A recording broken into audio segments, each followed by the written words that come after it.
위원장으로서 당부 말씀드리겠습니다. 미국 대통령 선거 이후 경제 여건은 큰 변화를 가져올 것으로 예측됩니다. 특히 최근 언론 보도를 보면 중국이 반도체 분야 외에는 우리 경제를 추월했다고 보도하고 있습니다. 그 어느 때보다 차세대 융합기술원의 역할이 중요한 때입니다. 내년도 주요 추진 업무에 대한 재검토와 신규 사업, 직원 충원 등 문제점도 면밀히 검토하시고 대처 방안을 확실하게 마련하시기 바랍니다. 또한 위원님들께서 요구하신 자료 중 미제출된 자료는 조속히 위원회로 제출해 주시기 바랍니다. 가장 중대한 시기에 경기도에서 그 역할을 하지 못한다라고 하면 이건 대한민국의 위기가 올 수도 있다. 이 위기를 잘 극복해 주시기를 위원장과 우리 12분의 위원의 마음을 담아서 간곡하게 부탁을 드리겠습니다.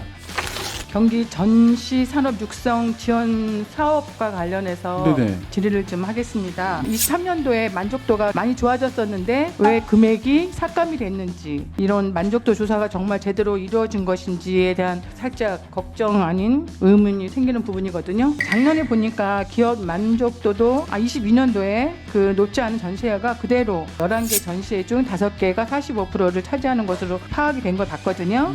이런 상황에서 매번 같은 주최사들이 선정되고 왜 선정되는지, 사업의 방향성은 재수립해서 해야 하는 게 아닌지, 재정 사업 평가라든가 평가 의견, 그다음에 그런 사업의 방향성을 면밀하게 검토를 하시고 향후 사업의 효율성을 높이는데 지속 가능한 사업이 되도록 노력해 주시기를 바라고, 현재 물가가 엄청 많이 올라가 있고 비용도 많이 들어가는데 신규 기업을 많이 유치하려면 예산도 좀 적정한 예산이 좀 필요하지 않을까라는 생각이 들거든요.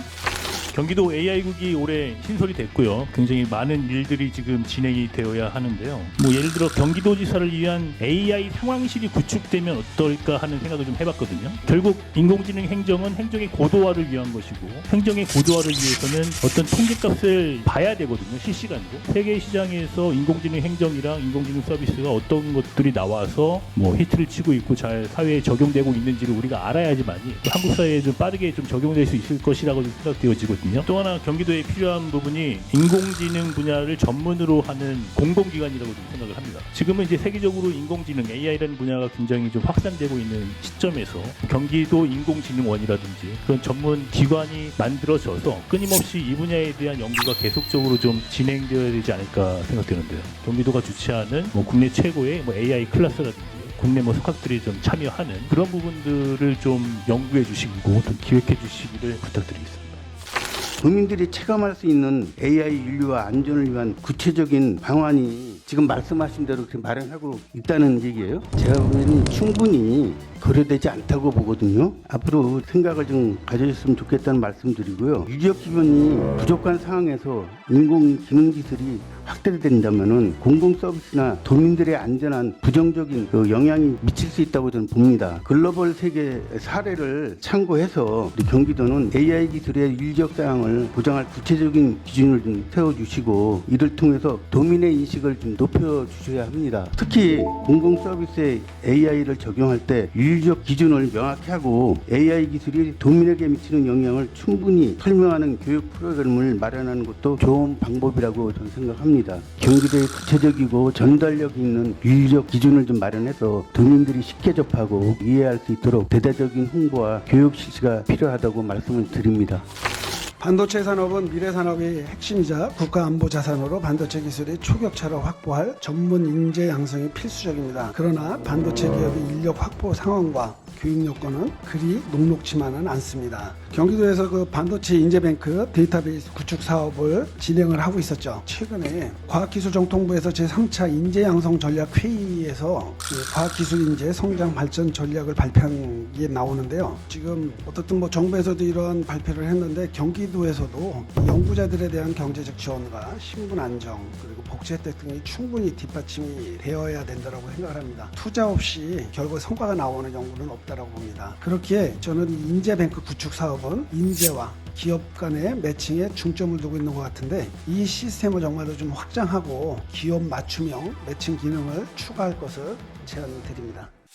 본의원이 발의한 경기도 클라우드 컴퓨팅 산업 육성 및 지원 조례와 관련해서 질의를 드리겠습니다. 클라우드 컴퓨팅은 정보통신기술 산업의 핵심 요소로서 A 산업을 포함한 미래 정보통신기술 산업 발전의 기반으로 그 중요성이 좀 증대되고 있어서 우리 경기도 AI국에서 추진한다면 관련 산업 발전에 좋은 기반이 될 수 있을 것이라고 기대되는 제도입니다. 우리 정부에서 얼마 전에 클라우드 시장 규모를 10조 원까지 키우겠다고 발표했습니다. 전 세계적으로 그 시장 규모나 성장세가 매우 크고 중요하고 높은 산업입니다. 특히 클라우드 도입 전면화를 위해서 먼저 공공 부분의 민간 클라우드 도입 확산을 추진하기 위해 새로운 정보 시스템을 구축하거나 재구축할 때 기획 단계부터 민간 클라우드 이용을 우선 검토할 수 있도록 예산 편성 지침을 개정하기로 우리 발표하였더라고요. 경기도에서 AI국을 신설하고 이 사업을 추진하고 있는 만큼 우리 국장님께서 이런 부분에 대해서 좀 잘 진행해 주시기를 부탁드리겠습니다.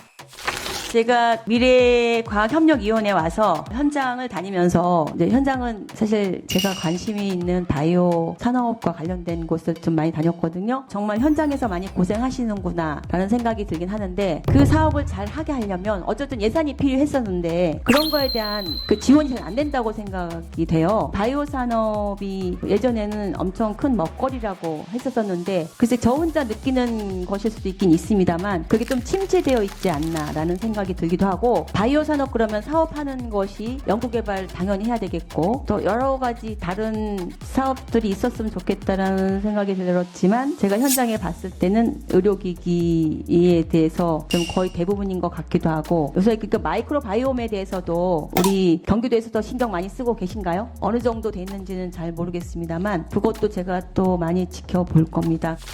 미국 대선 후에 기정학적 변화를 보면 트럼프 2기 정부 자국중심주의가 R&D에 영향을 미칠 것으로 이렇게 예상하고 있고 한국은 좀 더 집중해서 투자가 필요하다는 이런 얘기도 했고 우리 AI 기술과 한국의 전략을 보면 AI와 또 관련된 이런 기술 격차가 굉장히 벌어질 거라고 보고 있고 한국은 AI 윤리 분야에서 비교 우위를 확보할 가능성이 있다고 이렇게 보고 있잖아요. 오늘날 AI 기술이 급속도로 발전하고 있는데 이것은 곧 국가 경쟁력과 직결된다고 생각하거든요. AI 기술의 핵심이 바로 반도체, AI 반도체라고 생각하는데 우리 경기도에서는 어떻게 이 반도체에 관련된 산업 육성을 위한 중장기적인 어떤 계획이라든가 로드맵을 계획하고 있는지 사실은 이제 산업은 반도체 설계와 관련된 이런 제조 시설 없이 설계에 집중하는 앞으로 그런 구조잖아요. 그래서 반도체 산업의 경쟁력을 강화하고 혁신적인 이런 반도체 제품 개발을 촉진하는데 우리 AI국도 함께 해주시길 부탁드리겠습니다.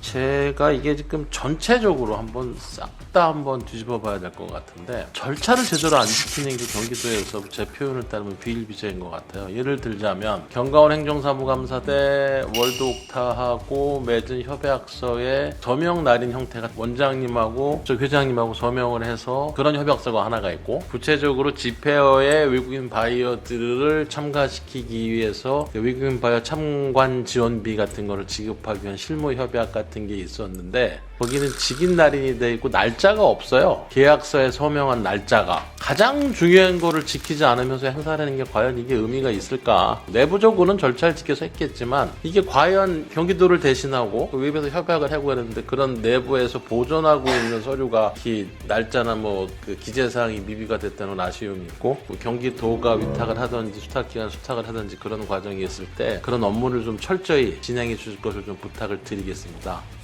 정보 시스템 등급이 있습니다. 1, 2, 3등급 또 1, 2등급에 대해서 운영 기준과 백업을 하는 범위가 이미 정해져 있습니다. 근데 그거가 정확하게 지금 지켜지고 있는지 이거 백업 소산이 상당히 중요한 부분입니다. 이게 재난이나 재해에 대해서 이제 대비할 수 있는 건데 이런 기준을 좀 한번 맞춰서 이렇게 해주시고 물론 지침이 있기 때문에 따르면 되겠지만은 이게 규칙에 대해서 구체적으로 않다 보니까 이게 담당 부서에서 제대로 지금 담당 과장님도 인지를 못하신 상황이 이렇게 생각이 되는데 이런 부분 한번 업무 연장하셔서 시정 조치 바라겠습니다. 네, 알겠습니다. 다음은 통합데이터 센터 구축 관련인데요. 22년 10월에 SKC 판교 데이터 센터 화재가 있었죠. 그래서 네. 경기도라고 이런 재난을 당하지 말란 법이 없는 거거든요. 이 사태로 이제 여러 시민들이나 국민의 불편을 겪고 오셨는데 여기에 대해서 또 이거 외에도 이제 사이버 침해 대응 관련해서도 좀 문제가 좀 많이 있었던 것 같아요. 경기도가 상당히 취약한 걸로 지금 5년간 기록 보면 나와 있습니다. 그런 부분은 좀 시정을 갖다 당부드리겠습니다. 예. 저는 이제 관산학연에 관련된 부분에서 현재의 기업과 대학교, 그다음에